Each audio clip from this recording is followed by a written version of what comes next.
Muito bom. Então, dando continuidade às leituras do Soren Kierkegaard, os discursos edificantes, aqui paramos na segunda parte, né, sobre o que aprendemos dos lírios do campo e das aves do céu. Discursos edificantes em diversos espíritos, 1847. O que aprendemos dos lírios do campo e das aves do céu, aqui da editora Liberares, tradução de Álvaro Valls e Else Hagelund. A segunda parte, ele continua, o Kierkegaard. Se as coisas são de tal modo que luto e aflição, em especial Sorge und Bekymring, se as coisas são de tal modo que luto e aflição, em especial quão mais duradoura e profundamente se impõem na alma, ou quão mais duradouramente elas se impõem em profundidade ali, tanto mais firmemente também se assentam. Aí, por certo, é proveitoso cogitar numa distração para o aflito, ainda que não no sentido que o mundo, de maneira bem frequente e doentia, recomenda vaidosamente a pressa precipitada da distração ou o ruidoso entorpecimento. Quando então o aflito se sente abandonado e, contudo, por uma autocontradição no luto, não deseja solidariedade, porque esta, sufocante e pressionante, o constrange, de modo que ele se queixa quase tanto da solidariedade quanto da dor. Então a gente o conduz a um ambiente onde nada desperte lembranças do luto, nem mesmo a solidariedade. Lá onde a solidariedade, por assim dizer, esteja e contudo não esteja presente. Um ambiente que possua a proximidade comovente da solidariedade, que ali está, e ao mesmo tempo a distância paliativa da solidariedade, à medida em que esta, no entanto, não é solidariedade. É assim que o Evangelho que lemos acima conduz o aflito lá para fora, para o campo, para aquele ambiente que quer entrelaçá-lo na grande convivência, que quer conquistá-lo para a grande comunidade da existência. Mas já que o aflito está agora fixado nele mesmo, importa que algo tenha de ser feito para afastar seu olho e sua mente para longe dele. Para isso são úteis dois movimentos que o Evangelho recomenda. Pois quando o aflito observa o lírio aos seus pés, aí ele olha para baixo. E quando abaixa a visão para o lírio, aí ele não vê a aflição. Então, para isso são úteis dois movimentos que o Evangelho recomenda. Pois quando o aflito observa o lírio aos seus pés, aí ele olha para baixo. E quando abaixa a visão para o lírio, aí ele não vê a aflição. Pode ser, aliás, que ele em seu luto também se recurve, olhe para baixo e veja o seu luto, porém se abaixar o olhar para ver o lírio, então afastará o olhar de sua aflição. E quando, seguindo a prescrição do Evangelho, ele observa as aves sob o céu, aí olha para cima. E quando eleva o olhar para o pássaro, então ele não vê sua aflição. Pode ser que ele, em seu luto, às vezes também olhasse, aliás, para cima, quando elevava um suspiro aflito para Deus e continuasse a persegui-lo com o olhar da aflição. Mas quando ele eleva o olhar para ver o pássaro sob o céu, ele afasta sua visão da aflição. Pois como se poderia designar melhor este fato, de que a aflição se agarrou com firmeza na alma do homem, do que dizendo que é como se o olhar se fixasse? Quando o olhar se fixa, então ele invariavelmente se volta para a frente, vê continuamente uma única coisa e, contudo, a rigor não vê, porque, como a ciência explica, ele vê o seu próprio ver. Mas então, diz o médico, movimenta o olho, e assim diz o Evangelho, distrai a mente, abaixa o olhar para o lírio e deixa de mirar fixamente a aflição. Levanta o olhar para o pássaro e deixa de cravar os olhos na aflição. Quando as lágrimas estancam, enquanto o olhar se volta para o lírio, logo ali abaixo, não seria o mesmo como se o lírio enxugasse as lágrimas? Quando a aragem seca a lágrima do olho que persegue o pássaro com o olhar, não seria como se o pássaro enxugasse as lágrimas? Mesmo quando o amoroso vem sentar junto e enxuga as lágrimas, se mesmo assim o aflito continua a chorar, será isto em verdade enxugar as lágrimas? Mas aquele que leva o aflito a parar de chorar, este sim enxuga lágrimas. É esta a que se ousa chamar de uma distração divina, que ao contrário da mundana e vã, não inflama a impaciência e alimenta a aflição, porém distrai, acalma, convence, quanto mais a gente piedosamente a ela se entrega. Muita coisa inventou a sagacidade humana para divertir e distrair a mente, e contudo a lei deste tipo de invenção escarnece o esforço infrutífero pela autocontradição. A própria arte está a serviço da impaciência. Sempre mais impacientemente ensina a condensar a multidão das distrações no instante fugaz.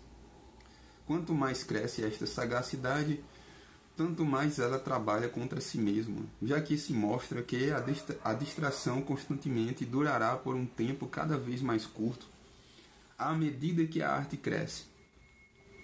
Tomemos um exemplo no qual a distração vã e mundana mostra-se corretamente tão frágil e contraditória como ela é. O técnico em fogos de artifício quer, de certo, divertir o olhar e distrai a mente acendendo na escuridão da noite a volatilidade artificialmente abrasadora. E contudo, ainda que durasse apenas 1 hora, mesmo assim o espectador se cansa. Ainda que durasse só um breve instante entre cada novo fogo, mesmo assim o espectador se cansa. A tarefa da sagacidade consiste então em fazê-lo cada vez mais rápido e o mais perfeito fará a totalidade queimar em poucos minutos. Na medida, porém, em que a distração se destina a passar o tempo, a autocontradição se mostra, afinal, claramente, que a distração, quando se tornou a mais perfeita de todas nesta arte, só é capaz de fazer passar em alguns minutos, de modo tanto mais medonho se tornou claro quão longo é o tempo. Por um pagamento adquire-se o acesso a ter de esperar, na tensão da impaciência, o começo da diversão, e no mesmo instante ele já acabou. Tal como aqueles fogos fantásticos reluzem e em instantes desaparecem no nada, assim deve ser a alma daquele que só conhece tais distrações. No minuto da distração desespera da duração do tempo. Ai, como é diferente com a distração divina! Pois alguma vez olhaste para o céu clareado pelas estrelas e de certo encontraste algo digno de confiança?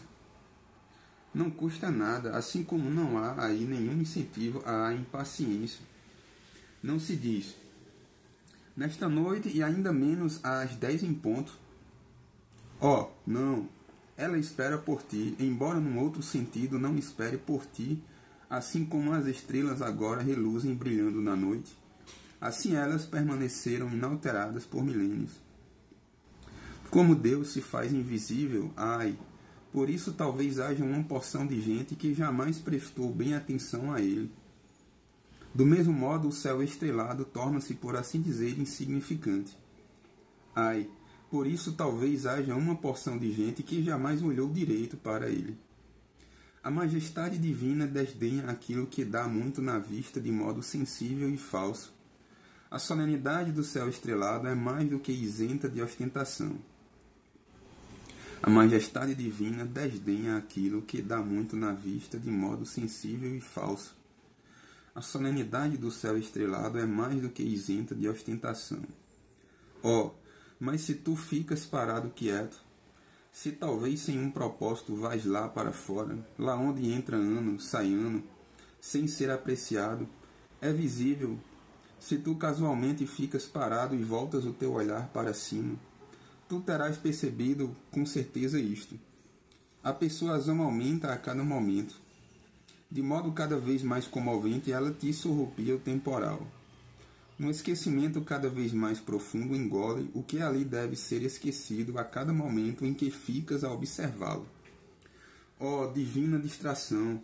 Não é infiel e traidoramente que te chamas uma distração, enquanto que tu, contudo, Com um barulho vazio, com uma impaciência perseguidora, compactuas com o tédio, aonde tu precipitas o homem cada vez mais profundamente. Pela distração. Não, tu tens um pacto com o Eterno, e por isso só o começo é difícil. Assim que ele é feito, cresce então a quietude da distração e nela a persuasão. É assim que ocorre com tudo na natureza. Parece insignificante e, no entanto, é tão infinitamente rico.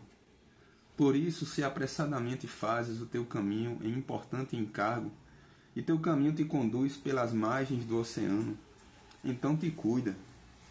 É bem verdade que não há ninguém que clama por ti, não se escuta nenhum convite, nem a voz dos pregoeiros, nem o troar dos canhões, como se fossem para a diversão dos homens. O contudo te cuida. Sai correndo para que não aconteça que, por parares um instante na sucessão das vagas, descubra a persuasão da uniformidade. E assim também com o lírio do campo e com a ave sob o céu. Se tu apressadamente te diriges para o teu campo, para o teu negócio, para a tua esposa, e um pássaro passa voando por ti, aí não te vires para ele. Pois se o seguires com o olhar, aí talvez tenhas de parar um tempo demasiado para observar o pássaro. Se for tempo de trabalho em que se deve cuidar das suas obras, em que o jovem segador desembaraçado afia sua foice e a movimenta contra o grão, aí não deixes que ele olhe para o lírio aos seus pés, para que este não o persuada, de modo que ambos, o lírio e o jovem segador, fiquem parados. Mas o aflito não é advertido, pelo contrário. Então aqui, ó. E assim também com o lírio do campo e com a ave sob o céu. Se tu apressadamente te diriges para o teu campo, para o teu negócio, para a tua esposa, e um pássaro passa voando por ti, aí não te vires para ele, pois se o seguires com o olhar, aí talvez tenhas de parar um tempo demasiado para observar o pássaro. Se for tempo de trabalho em que se deve cuidar das suas obras, em que o jovem segador desembaraçado afia a sua foice e a movimenta contra o grão, aí não deixes que ele olhe para o lírio aos seus pés, para que este não o persuada, de modo que ambos, o lírio e o jovem segador, fiquem parados. Mas o aflito não é advertido, pelo contrário. O Evangelho o incita a ir lá para fora, para o campo, e lá ficar parado a observar o lírio e o pássaro, de modo que a distração divina consiga fazer que se mova o olhar, fixado, possa distrair a mente na qual se fixou a preocupação. Observa o lírio, vê como ele pai é gracioso aos teus pés. Não desdenhes, ele espera, afinal, que tu venhas a te alegrar com a sua formosura. Olha como se movimenta para lá e para cá, sacode tudo de si para continuar a ser gracioso. Olha como ele se refresca com a brisa, faz-se, por assim dizer, movimento, de modo a poder na quietude de novo alegrar-se com sua existência feliz. Olha como ele é manso, sempre pronto a brincar e a jogar, enquanto que ao dobrar-se ele vence a tempestade mais violenta e a aguenta. Observa o pássaro sob o céu, vê como ele voa. Talvez venha de muito longe, de uma região longínqua e mais feliz. Mas então esses estão, afinal de contas, aí. Talvez eles voem embora, que se vão embora para regiões longínquas, bem longe, que levem então consigo tua preocupação. E ele o faz sem sentir o peso, basta que continues a observá-lo. Olha como ele para calmamente, ele descansa no espaço infinito. Ele descansa, portanto, lá onde nenhum descanso parece possível. Ele descansa, portanto, lá onde nenhum descanso parece possível. Olha como ele encontra seu caminho. E qual caminho dentre todas as tribulações e as contrariedades humanas é afinal tão difícil, tão inconcebível, como o enigmático caminho do pássaro pelos ares. Há, portanto, caminho e há que encontrar o caminho, onde o caminho parece uma impossibilidade. Contudo, assim como toda diversão deve não apenas gastar o tempo, mas especialmente servir para dar ao aflito alguma outra coisa para meditar. Assim queremos agora considerar de que maneira o aflito, que olha para o lírio e para o pássaro, com a ajuda da divina distração que dissipa as neblinas, ganha outras coisas para pensar do que a preocupação, e como ele, esquecendo a preocupação, na diversão é levado a refletir sobre. Quão magnífico é ser homem! Quão magnífico é ser homem! Se Deus veste assim a erva do campo, não fará ele muito mais por vós, homens fracos na fé? Deus veste, portanto, a erva, ou a erva está vestida? O envoltório da haste, belamente conformado, a fina nervura da folha, os graciosos matizes da mescla das cores, toda esta riqueza, se me atrevo a falar assim, de fitas e laços e adornos, tudo isso faz parte da vestimenta do lírio, e é Deus que o veste assim. Não fará ele muito mais por vós, homens fracos na fé? Homens fracos na fé. Esta é a suave censura da exortação. Assim é que fala alguém para aquele que não tem razão, quando o amor tem dó de ser rigoroso. Com medo o ameaça o crítico e diz: homem de pouca fé, mas o diz tão suavemente que a crítica não chega a ferir, não entristece, não produz desânimo, antes, porém, reergue e dá franqueza. Se uma criança vem entristecida para uma pessoa mais velha e pede alguma coisa que esta criança, no fundo, já tinha e eu tinha há bastante tempo, mas não se dava conta disso, e por isso achava que devia pedir aquilo para ganhá-lo, ao invés de agradecer por já possuir esta coisa, será que o adulto, censurando suavemente, não diria: sim, minha querida criança, tu vais recebê-lo amanhã, tu que tens pouca fé? Quer dizer, quando compreenderes melhor, então reconhecerás que já a tens, que sempre a tiveste, e que por isso é uma espécie de ingratidão, embora perdoável, sim, aceitável para uma criança, que peças algo que já possuis. Mas se o sentido desta palavra é este, então não está dito no Evangelho apenas que o ser humano está vestido como a erva, porém que está vestido de maneira muito mais gloriosa. Com auxílio da censura mencionada, homens fracos na fé, está dito, a rigor, não vos teria vestido Deus muito mais, de modo que não se trata de uma roupa nova que a gente gosta tanto de trajar no domingo, ou da roupa nova que seria de extrema necessidade, mas sim de que a ingratidão quer esquecer quão magnificamente a mão de Deus vestiu o homem. Não haveria também um mal entendido no discurso, que primeiro dizia que o lírio estava vestido de maneira mais gloriosa do que Salomão, e por fim dizia: não vos vestiria Deus muito melhor? Não haveria aí um mal entendido caso se devesse entender esta última parte como algumas peças de roupa que um ser humano pode precisar? Reflitamos corretamente sobre esta questão. Ali está dito que o lírio está vestido, mas isto não deve afinal ser entendido como se a existência do lírio fosse uma coisa e o trajar roupas fosse outra coisa. Não. Sua vestimenta consiste em ser um lírio. Agora, não estaria o ser humano neste sentido muito mais magnificamente revestido? Ou poder-se permitir que pela preocupação com as peças de roupa se esquecesse de todo a primeira vestimenta? Ó tu, homem de pouca fé, ingrato com tua necessidade imaginada, ó tu, preocupado, mesmo que teu aperto fosse tão grande que viesses a esquecer totalmente de que modo Deus te vestiu. Aprende da formiga a ser sábio, mas aprende do lírio quão magnífico é ser homem, quão gloriosamente estás revestido, homem de pouca fé. Provérbios 6, 6. Aprende com a formiga a ser sábio. Aprende da formiga a ser sábio. Mas aprende do lírio quão magnífico é ser homem, quão gloriosamente estás revestido, homem de pouca fé. A preocupação mundana tenta sempre puxar uma pessoa para a mesquinha inquietação das comparações, para fora da elevada quietude dos pensamentos singelos. Estar vestido significa, neste caso, ser homem, e então trajar roupas de boa qualidade. A preocupação mundana ocupa-se com os trajes e com as diferenças dos trajes. Não é ela então igual à criança que vem triste e pede para ganhar aquilo que já possui? E a quem o adulto, censurando suavemente, diz: amanhã o ganharás, tu fraco na fé. Mesmo ao necessitado, o Evangelho quer primeiro recordar de qualquer forma que não esqueça de todo o quão magnificamente ele está vestido por Deus.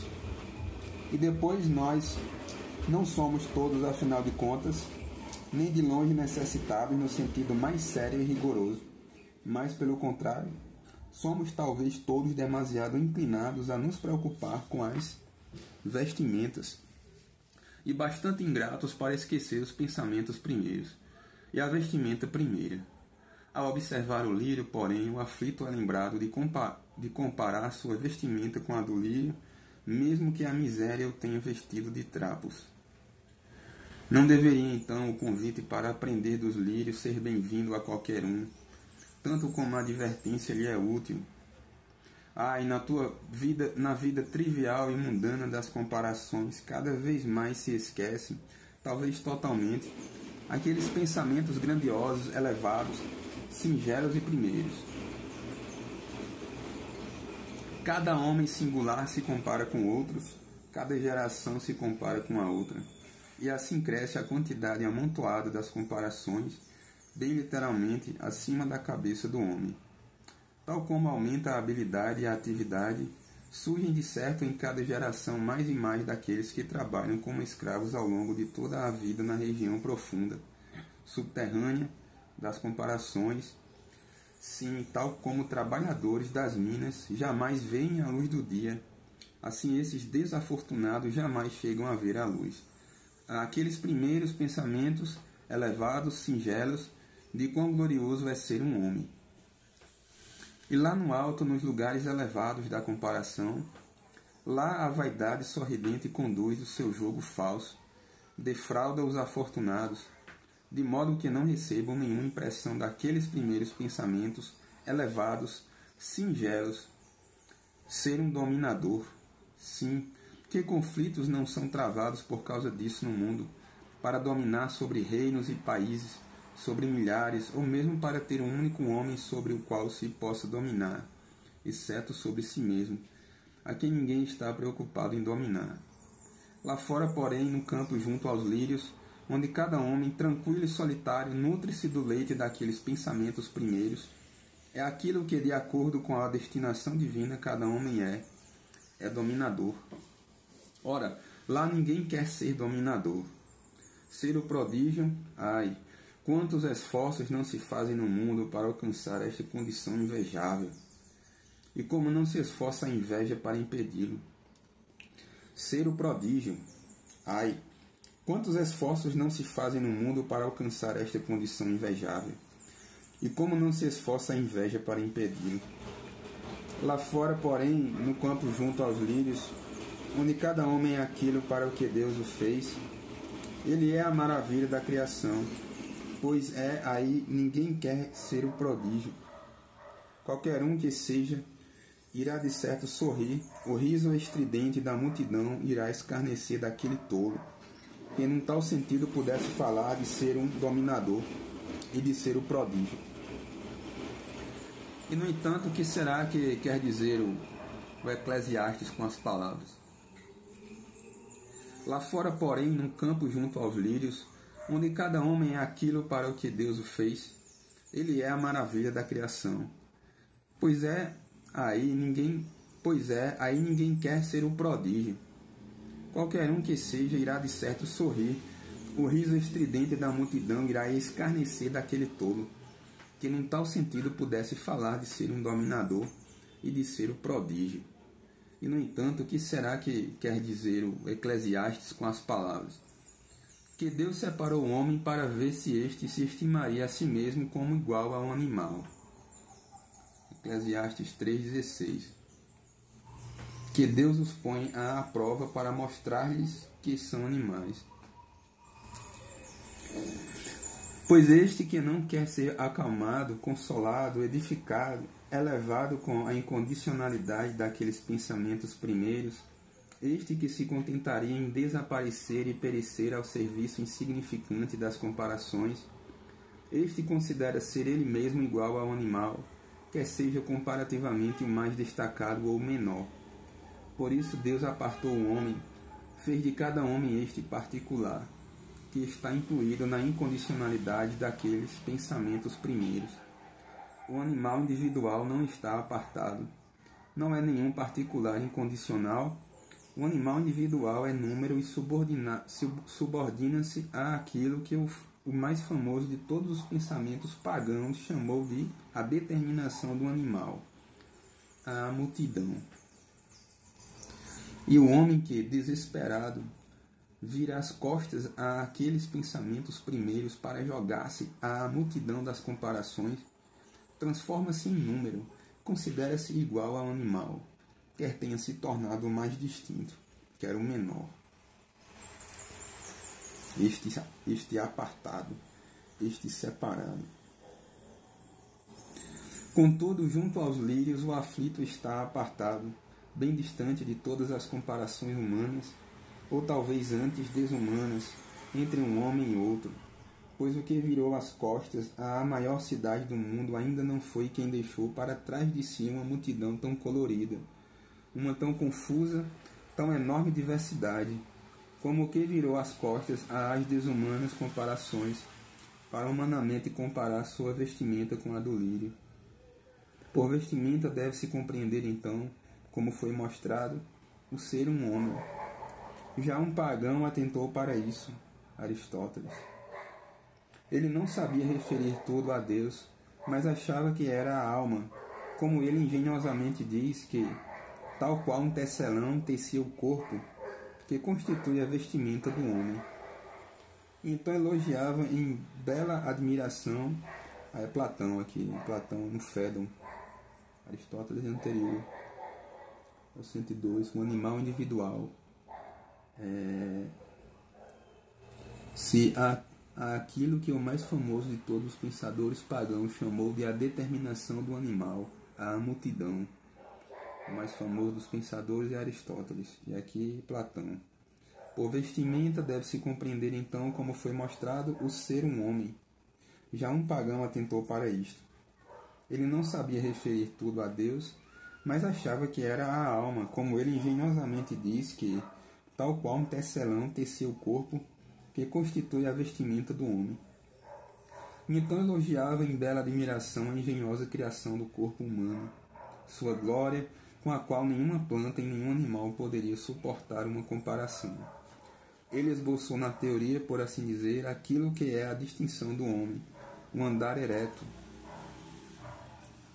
O andar ereto, e ao seguir meditando sobre isto, aí se elevou sua mente. Ele se admirava da engenhosidade do olho humano e ainda mais da sua mirada, pois olho tem um animal, mas mirada só o homem tem, o que por isso também na bela língua materna daquele que se admirava se chama o aprumado. Contudo, de tal maneira que ali se ensinou algo duplo. Primeiro, que a silhueta do homem está ereta como o tronco aprumado da árvore, e depois que este que se apruma direciona assim sua mirada para o alto, ainda que o tronco da árvore se erga mais alto. Graças ao olhar, o ereto eleva orgulhosamente sua cabeça mais alto do que as montanhas. Aqui. Mais alto do que as montanhas. Deste modo para o homem ereto, dando ordens, e por isso àquele que se admirava parecia tão glorioso que o homem fosse a única criatura que possuía mãos, pois as mãos estendem afinal o dominador, quando dá ordens. E assim por diante, de muitas maneiras, aquele que se admirava soube falar gloriosamente sobre a vestimenta gloriosa do homem.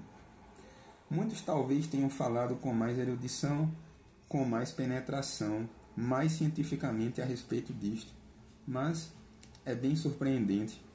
Ninguém falou de modo mais admirado do que aquele nobre sábio, que não começava com duvidar de tudo, mas pelo contrário, ao ficar mais idoso, quando já tinha visto e ouvido e vivenciado muitas coisas, aí sim começava a se admirar. a se admirar daquela singela coisa primeira, sobre a qual ninguém mais se importa, nem o sábio e o homem de ciência, pois isso afinal não ocupa essa gente, enquanto objeto de admiração.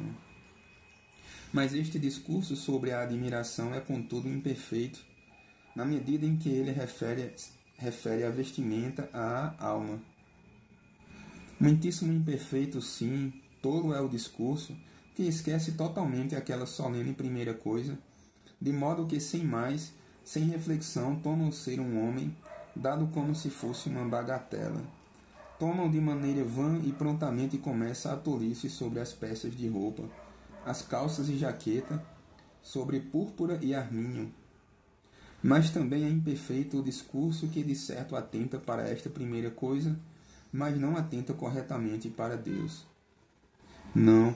Se o homem deve comparar-se com o lírio, então ele tem de dizer: tudo o que eu sou ao ser homem é a minha vestimenta.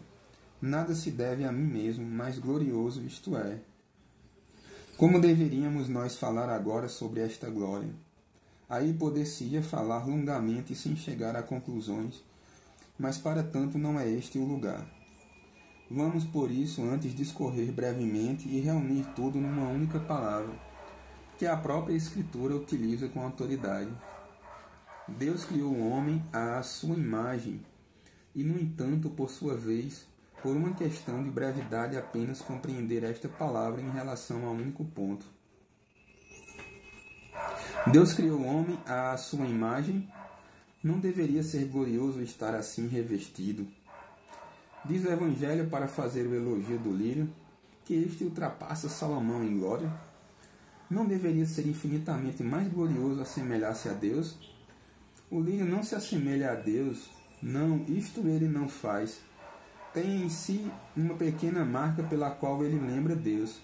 Tem um testemunho, como se afinal Deus não se permitisse nada de criado sem testemunho, porém o lírio não se assemelha a ele. Quando o homem vê sua imagem no espelho do mar, aí ele mesmo vê sua imagem, mas o mar não é a imagem do homem, e quando este se afasta, a imagem se esvai. O mar não é a imagem e nem ao menos consegue reter a imagem. De onde provém isto, senão do fato de que a figura visível, justamente devido à visibilidade, é impotente exatamente assim como a presença corpórea torna impossível ser onipresente, de modo que não pode reproduzir-se a si mesma numa outra, de tal modo que esta retenha a imagem quando a figura se afasta. Mas Deus é espírito, é invisível, e a imagem da invisibilidade é, por sua vez, invisibilidade. Deste modo, o invisível Criador se reproduz naquela invisibilidade que é a determinação do Espírito. E a imagem de Deus é justamente a glória invisível. Se Deus fosse visível, sim, aí não haveria ninguém que se pudesse assemelhar a Ele ou ser a sua imagem, pois a imagem de tudo o que é visível não existe. Em meio a tudo o que é visível não há nada. Em meio a tudo o que é visível não há nada, nem ao menos uma folha, que se iguale a outra, ou seja, sua imagem e semelhança. Se fosse este o caso, aí a imagem seria o próprio objeto. Mas dado que Deus é invisível, ninguém pode ser visivelmente igual a Ele. É justamente por isso que o lírio não se assemelha a Deus, porque a glória do lírio é a glória visível. E por isso o pagão falava de modo imperfeito a respeito do homem, mesmo quando ele falava da maneira mais perfeita a respeito da glória do corpo humano, mas nada comentava sobre o fato de que o Deus invisível criara cada ser humano à sua imagem e semelhança. Ser espírito, esta é a glória invisível do ser humano. Quando então o aflito lá fora no campo fica parado, cercado de todas as testemunhas, quando cada uma das flores lhe diz: lembra-te de Deus. Aí o homem responde: já vou fazê-lo, minhas criancinhas, vou adorá-lo. Isto vocês, coitadinhas, não podem. Aquele que paira de pé é, portanto, um adorador. O andar ereto era a distinção, mas o poder prostrar-se adorando é, contudo, o mais glorioso. e toda a natureza é como este grande serviço, que lembra ao homem, ao dominador, de adorar a Deus. É isto que se espera, não que o homem venha e assuma o domínio, que também é glorioso e lhe está atribuído, mas que ele, adorando, deva louvar o Criador, o que a natureza não faz, pois esta só pode lembrá-lo de fazer isto. É glorioso estar vestido como o lírio, mais glorioso ainda é ser o dominador que paira de pé. Mas o mais glorioso de tudo é nada ser ao adorar. É glorioso estar vestido como o lírio, mais glorioso ainda é ser o dominador que paira de pé. Mas o mais glorioso de tudo é nada ser ao adorar. Adorar não é dominar, e contudo a adoração é justamente aquilo em virtude de que o homem se assemelha a Deus. E o poder adorar é em verdade a vantagem invisível da glória frente a toda e qualquer criatura. O pagão não era atento a Deus e por isso procurava a igualdade no dominar. Mas a igualdade não é assim, não. Pelo contrário, assim ela é tomada em vão. Ela só é de verdade no interior da diferença infinita. E por isso adorar é a igualdade com Deus, assim como é a vantagem frente a toda criatura. O ser humano e Deus não se assemelham diretamente, mas ao inverso. Só quando Deus se tornou objeto da adoração eterna e presente por toda parte, e o homem sempre um adorador, só então eles se assemelham mutuamente. Se o homem quer igualar-se a Deus no dominar, aí já esqueceu Deus. Aí Deus foi embora e o homem brinca de dominar na ausência dele. E assim era o paganismo. Era a vida humana na ausência de Deus. Por isso o paganismo era como a natureza. E o mais grave que pode ser dito sobre ele é: ele não era capaz de adorar, mesmo aquele sábio, nobre e singelo. Era capaz de calar por admiração, mas ele não era capaz de adorar. Mas isto de poder adorar não é nenhuma glória visível. Isso não se pode ver, e contudo suspira a glória visível da natureza. Ela implora ao dominador, ela relembra sem parar o homem, que ele por fim não pode esquecer, de adorar.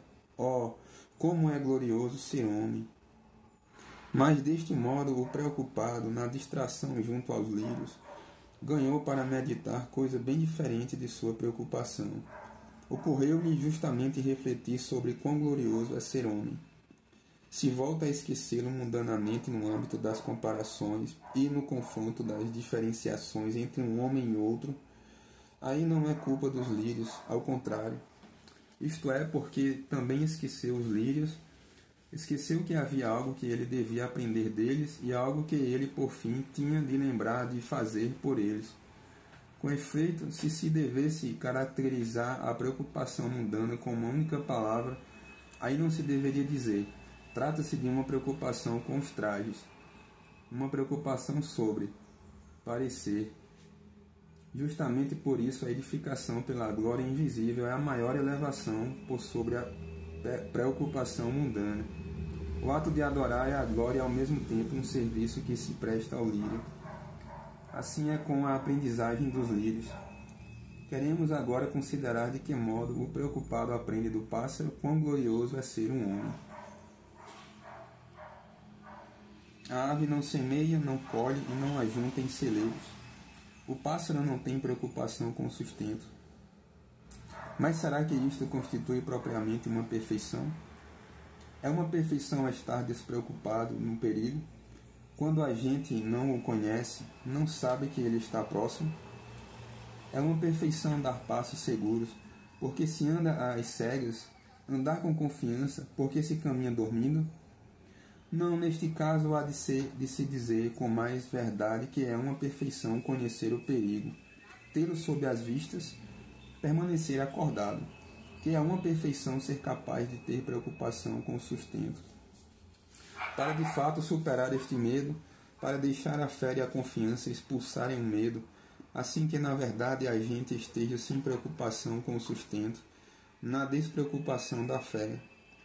Pois somente a despreocupação da fé é, no sentido divino, aquele flutuar, cujo belo, mas imperfeito símbolo é o leve voar da ave. Por isso falamos também de elevar-se nas asas da fé, E este adejo é no sentido divino o perfeito. O bater asas do pássaro é somente uma fraca indicação figurativa. Sim, tal como a ave fatigada, com um bater de asas exausto, desce devagar até o chão. Assim até mesmo o voo mais orgulhoso da ave mais corajosa é apenas fadiga terrena e temporal em comparação com o voar alto da fé. É um vagaroso mergulho em comparação com o elevar-se ligeiro da fé. Consideremos isto mais de perto. Por que não tem a ave preocupação com o sustento? Porque ela vive somente no instante. Portanto, porque não há absolutamente nada de eterno na ave. Mas por acaso isto seria uma perfeição? De que modo surge, por outro lado, a possibilidade da preocupação pelo sustento? Pelo fato de que o eterno e o temporal se tocam mutuamente em uma consciência. Ou melhor, pelo fato de o ser humano possuir consciência. O eterno e o temporal se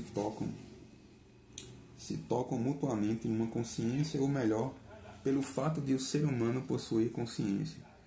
Na consciência ele está eternamente muito, muito além do instante. Nenhuma ave já voou para tão longe, e contudo ele permanece justamente por isso atento ao perigo, de que a ave nem suspeita. À medida que a eternidade se apresentou para ele, também se apresentou o dia de amanhã. Graças à consciência ele descobre um mundo que nem o mais viajado de todos os pássaros conhece, o porvir.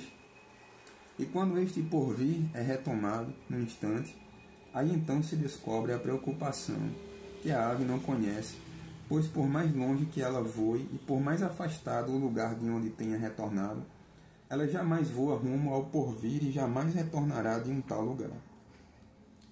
Dado, pois, que o ser humano é consciência, então ele é o lugar onde o eterno e o temporal constantemente se tocam mutuamente, onde o eterno irrompe no temporal.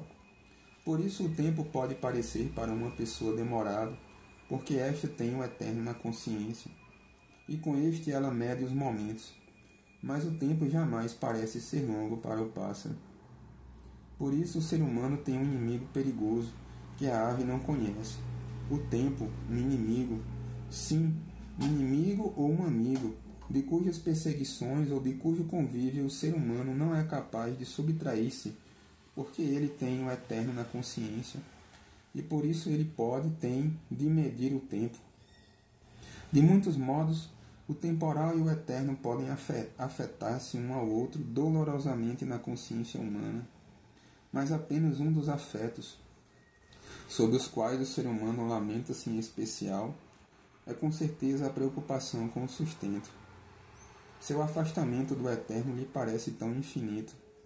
Não se trata de preencher o tempo com alguma façanha gloriosa, algum pensamento grandioso, algum sentimento sublime, como nas horas das quais se diz que aí se vive para a eternidade. Ai, não!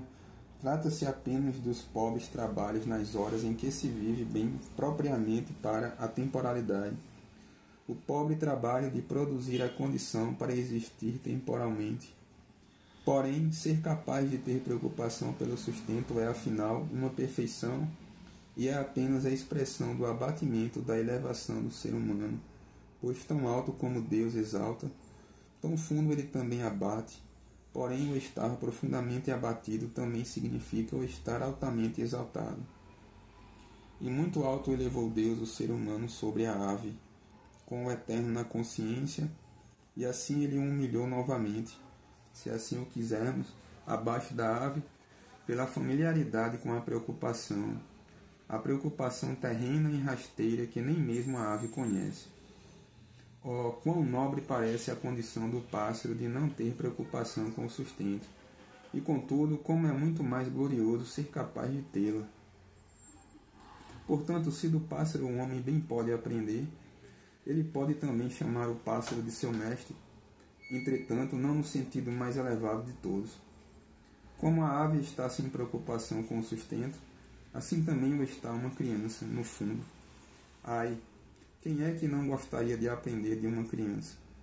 E quando a carência imaginada ou real deixa um homem desanimado, entristecido, abatido na preocupação, Aí ele gostaria de ser acalmado, gostaria de ser ensinado por uma criança, gostaria de chamar em sua mente acalmada e agradecida de seu mestre a criança. Se a criança, porém, tomasse a palavra e falasse em tom professoral, aí de certo o adulto diria suavemente: sim, minha cara criança, isto é algo de que tu não compreendes. E caso a criança não se calasse, então o adulto diria que esta era uma criança mal criada, e talvez não hesitasse em bater no mestre, e talvez até com motivo, porque o adulto no sentido sério é o mestre da criança, e a criança só é o mestre do adulto no belo sentido da seriedade brincalhona. Mas assim é, afinal, uma perfeição ser capaz de ter preocupação com o sustento. E o ser humano é muito superior, embora ele tenha gosto de, segundo as orientações do Evangelho, aprender do pássaro, e de chamá-lo em sua mente calma e agradecida de seu mestre. O pássaro que está sem preocupação pelo sustento pode até ser um modelo para o ser humano, e, no entanto, o ser humano, por ser capaz de ter preocupação com o sustento, é muito mais perfeito do que o modelo. Por isso o homem não ousa jamais esquecer que aquele que lhe indicou as aves do céu como uma lição primária e infantil, justamente ele é o próprio modelo, em seriedade e verdade. Justamente ele é o modelo verdadeiro, essencial da perfeição humana. Pois quando se diz... bonito esse parágrafo aqui. O pássaro que está sem preocupação pelo sustento pode até ser um modelo para o ser humano. E, no entanto, o ser humano, por ser capaz de ter preocupação com o sustento, é muito mais perfeito do que o modelo. Por isso o homem não ousa jamais esquecer aquele que lhe indicou as aves do céu como uma lição primária e infantil. Justamente ele é o próprio modelo, em seriedade e verdade. Justamente ele é o modelo verdadeiro, essencial da perfeição humana. Pois quando se diz, as aves têm ninhos e as raposas têm tocas, mas o filho do homem não tem algo onde possa repousar sua cabeça. Aí se fala afinal de um estado de coisas que é mais desamparado que o do pássaro e ao mesmo tempo consciente disto. Mas então, com consciência a respeito, está sem ninho, sem refúgio, aí então está sem preocupação. Sim, este é o modelo divino da criatura elevada, do homem. Para o pássaro não existe tal modelo, nem para a criança. Mas o ser capaz de ter preocupação com o sustento é, portanto, uma perfeição. Não é assim? Nós dizemos, de fato, que constitui uma perfeição na mulher que ela, como a mais fraca, não possa ir à guerra. Que é uma perfeição no prisioneiro que ele não possa andar por aí e arriscar a vida. Que é uma perfeição no caso daquele que dorme, ele dormir longe do perigo. Ou será que nós dizemos que constitui uma perfeição o ser excluído do poder chamar de seu modelo aquele que é o mais elevado? Mas por que se fala aí de modo diferente a respeito da preocupação com o sustento? Como se a mulher fosse mais feliz porque mais comumente é o homem quem tem de ganhar o pão. Como se o prisioneiro fosse feliz porque o Estado o alimenta. Como se fosse feliz aquele que dorme até enriquecer. Ou mais feliz de todos, o que talvez por sua riqueza ficasse excluído de chamar de seu modelo o homem-deus. Contudo, lá fora, junto ao pássaro, o aflito não pode falar desta maneira. Ele observa o pássaro, esquece totalmente a preocupação imaginária, mesmo a necessidade verdadeira ele esquece por instantes. Ele se acalma, sim, ele se edifica. Se, porém, o pássaro se atrevesse a dizer uma palavra em tom de lição, aí ele de certo responderia: meu amiguinho, isto é algo de que tu não entendes. Isto é, ele ficaria consciente de que constitui uma perfeição o ser capaz de ter preocupação com o sustento. A ave não semeia, nem colhe, nem ajunta em celeiros. Isto quer dizer que a ave não trabalha. Mas acaso é uma perfeição simplesmente não trabalhar? É isto uma perfeição? roubar tempo do dia no mesmo sentido como o sono rouba o da noite? Pois de certo desperta bem cedo o pássaro para o canto e contudo, quando dormiu, acorda propriamente para sonhar. Mesmo o seu canto mais bonito é de fato um sonho sobre um amor infeliz. E assim vai levando vida toda, dormindo e sonhando, um gracejo feliz ou melancólico. Mas se esta, afinal, é talvez uma perfeição, é uma perfeição na criança que ela brinque e fique cansada, como o homem devido ao trabalho, e durma e volte a brincar. É adorável na criança, ai, quem é que não gostaria de aprender tais coisas de uma criança? E quando o adulto às vezes executa de certo o seu trabalho, mas não se alegre com isto, sim, talvez fique até desgostoso. Então gostará de se acalmar com a criança, terá prazer de aprender dela, gostará de, em sua mente silenciosa e agradecida, chamar de mestre a criança. Mas ele não hesitaria, se fizesse necessário, em corrigir o mestre, e o adulto o faria com razão. E por quê? Porque o adulto, no sentido sério, é o mestre da criança. A criança só é o mestre do adulto no belo sentido da seriedade brincalhona. A ave não trabalha. Sua vida é no sentido inocente, vaidade, e no sentido inocente ela mesmo leva a vida vaidosamente. Se por acaso esta é uma perfeição, então também será uma perfeição em Deus que ele trabalhe, e que trabalhe até agora. Será uma perfeição no pássaro que ele nos tempos difíceis se sente e morra de fome e não saiba absolutamente o que fazer, que ele confuso se deixe cair no chão e morrer? Nos outros casos não é assim que falamos. Quando o homem do mar se estira em seu barco e deixa as coisas correrem na tormenta, e não sabe absolutamente o que fazer, neste caso não falamos de sua perfeição. Mas quando o audaz marinheiro sabe governar, quando com habilidade, com força, com resistência trabalha contra a tempestade e o tempo ruim, trabalha para livrar-se do perigo, aí nós o admiramos. Quando na manhã bem adiantada vemos o que levanta à tarde, indolente e contudo faminto, ficar esperando para ganhar comida por acaso, será que louvamos tal coisa?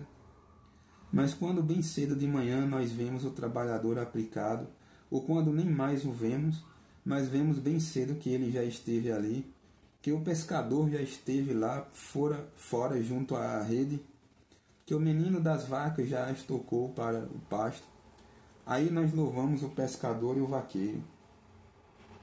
Trabalhar é a perfeição do ser humano. Trabalhando, o homem se assemelha a Deus, que afinal também trabalha. E quando então o homem trabalha para comer, não diremos tolamente que ele alimenta a si mesmo. Antes diremos, justamente para lembrar de como é glorioso ser um homem. Ele trabalha com Deus pela comida. Ele trabalha com Deus, portanto. Ele é colaborador de Deus. Vê só, isto o pássaro não é. O pássaro recebe de certo comida, mas ele não é colaborador de Deus. A ave recebe a comida do mesmo modo como lá fora no campo um andarilho recebe o sustento. Mas ao empregado, que trabalha para ganhar seu pão, o patrão o chama de seu colaborador. A ave não trabalha e contudo recebe sua comida. Será esta uma perfeição no caso da ave? Nós, nos outros casos, dizemos, afinal, que aquele que não quer trabalhar também não deve receber o que comer. Isto diz também Deus. Se então Deus faz uma exceção com a ave, isto é porque a ave pobrezinha não é capaz de trabalhar. A ave pobrezinha não é capaz de trabalhar. É assim que falamos de uma perfeição? A perfeição consiste então em trabalhar. Não é como a gente de maneira miserável apresenta a coisa, de que seja uma dura necessidade precisar trabalhar para viver. Não, é uma perfeição não ser uma criança a vida toda, não ter sempre os pais que cuidam da gente, enquanto vivem e logo que morrem. A dura necessidade, que porém justamente reconhece afinal o que há de perfeito no ser humano, só é necessário para coagir o que não quer compreender por si mesmo livremente que trabalhar é uma perfeição, e por isso não irá com alegria ao trabalho. Portanto, ainda que não existisse a assim chamada dura necessidade, seria contudo uma imperfeição se um ser humano deixasse de realizar o seu trabalho. Já foi dito a respeito de comendas que um rei pode distribuir, que para alguns a comenda traz honra, outros honram a comenda levando-a no peito. Vamos então introduzir um grande modelo de quem se pode corretamente dizer que honrou o ato de trabalhar, o apóstolo Paulo. Se acaso alguém poderia ter desejado contar com uma jornada duplamente longa, seria por certo Paulo. Se acaso alguém poderia ter valorizado mais cada hora vivida para os outros, seria por certo Paulo. Se acaso alguém facilmente poderia ter se deixado sustentar pelas comunidades, seria por certo Paulo.